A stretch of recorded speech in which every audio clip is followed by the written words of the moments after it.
In this video, we are going to talk about South Korea to build world's first floating city. So before starting, please like this video and subscribe to this channel for our future updates. First, let's talk about the background of the plan. An ambitious notion was discussed at the United Nations more than 2 years ago by a group of builders, engineers, and architects who gathered around a table to debate how to build a floating city that would be able to survive natural disasters such as floods, tsunamis, and Category 5 storms. The concept wasn't wholly original. Designers and developers have been daydreaming about the possibility of creating artificial islands and floating metropolises for decades. Even Homer, who lived approximately 13 centuries ago, imagined a mythological floating metropolis. However, those dreams were notoriously difficult to bring to fruition, sometimes because local governments were unwilling to sign off on the projects, citing worries that the waterfront could be better utilized in other ways. A major obstacle was overcome for the United Nations-backed project on Thursday, when the South Korean city of Busan agreed to host a floating metropolis in partnership with the project's designer, Oceanix, and the United Nations Human Settlement Program, commonly known as UN Habitat. The city of Busan, like many other coastal cities, is threatened by increasing sea levels. According to Itai Matamom, a co-founder of Oceanix, it just so happened that Busan is the greatest spot for us to launch this prototype. We think that this will be valuable to all coastal towns around the world, as well as to all coastal communities that are dealing with the challenge of sea level rise, says the author. The flood-proof city could be completed by 2025. In its most basic form, Oceanix's floating city is a collection of hexagonal platforms resting on bodies of water.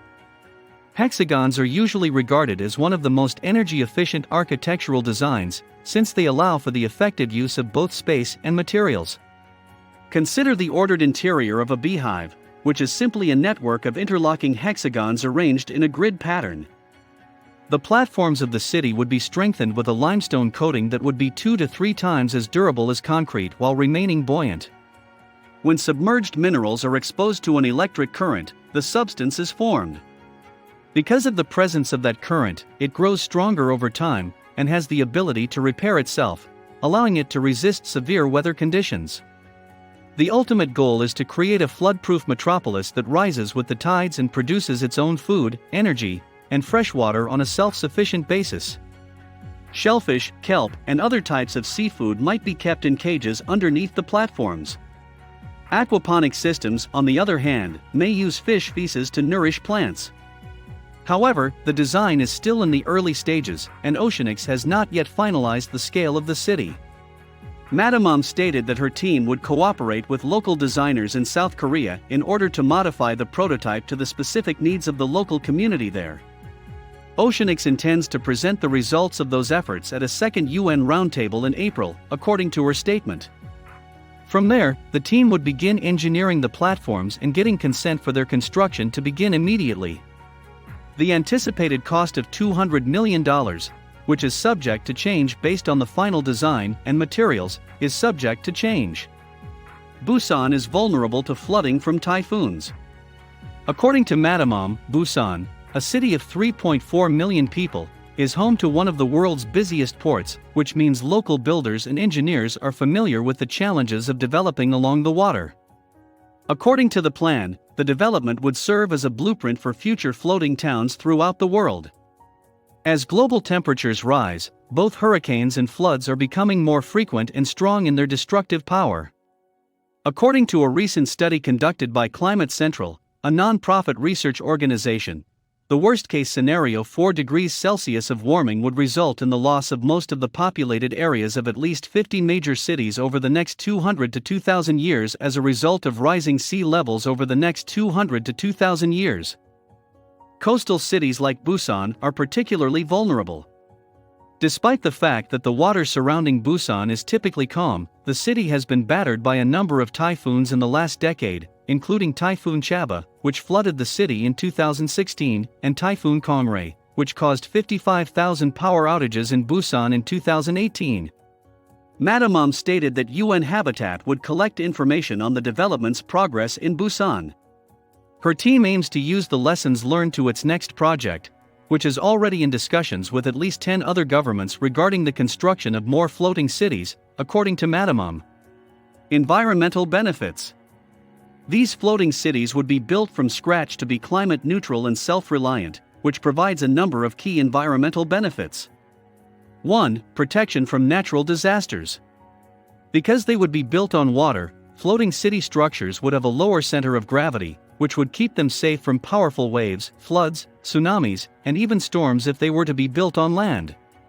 Using locally sourced novel building materials would allow the structures to self-repair over time and resist the harsh weather conditions that occur naturally in the area. 2. Climate change solution. Climate change poses a threat to the long-term viability of many communities. 90% of the world's largest cities are located near a body of water, according to the United Nations Development Program. In addition, sea levels are anticipated to rise by at least 26 inches by the end of the century, making the situation even worse.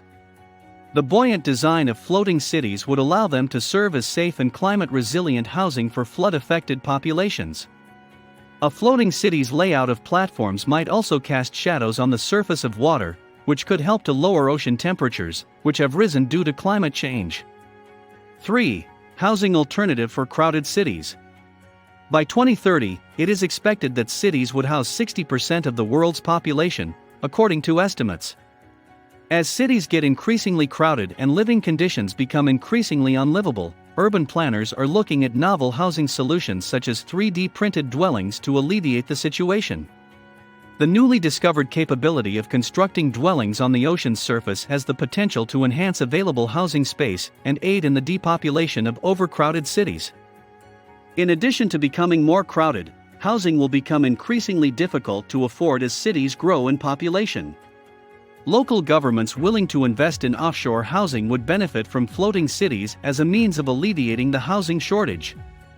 This would be particularly true in cities with local governments willing to invest in offshore housing. With the combination of prefabrication and the low cost of leasing space on the ocean, a more economical way of life may be created. 4. Renewable sources.